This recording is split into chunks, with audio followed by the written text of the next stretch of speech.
City Comptroller Bill Henry says when emergency spending is approved in Baltimore, the city's spending board is not always notified until sometimes months or even years later. But after today's meeting of the city spending board, that notification process could soon change. A team reporter, Tolly Taylor, joins us now live in our newsroom. And Tolly, Henry first introduced a resolution requiring more transparency around emergency spending back in the summer. Yeah, and the mayor-controlled Board of Estimates deferred the comptroller's resolution the past two meetings, and that brings us to today.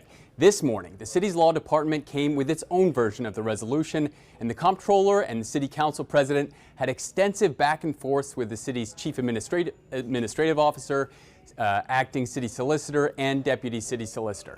At the end of the nearly hour-and-a-half discussion, the comptroller explained that his concerns came down to these two issues. Take a listen.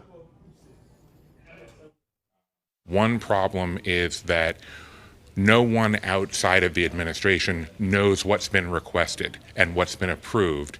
So we have no idea which reports to expect will eventually come to the Board of Estimates. The second problem is that the reports are not coming to the Board of Estimates promptly as the charter requires. Sometimes they're coming months and years after the fact.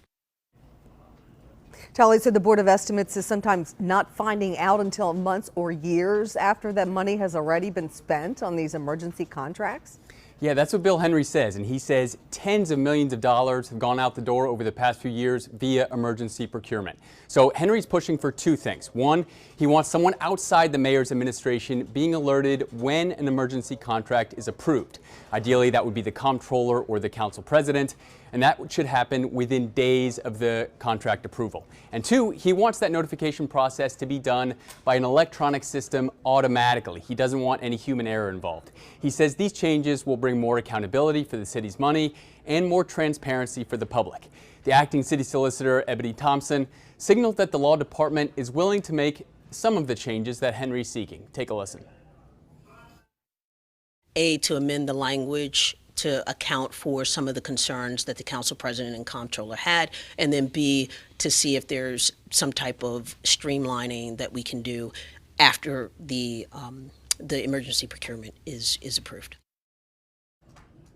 But we'll have to wait a little bit longer. At the end of today's meeting, both versions of the resolution were deferred as the two sides continue to work on a compromise for the next meeting in 2 weeks. And coming up at 5, a $48 million settlement approved by the Board of Estimates today, and a reaction to a member of the Gun Trace Task Force asking for compassionate release from prison. For the 11 News I team, I'm Tolly Taylor.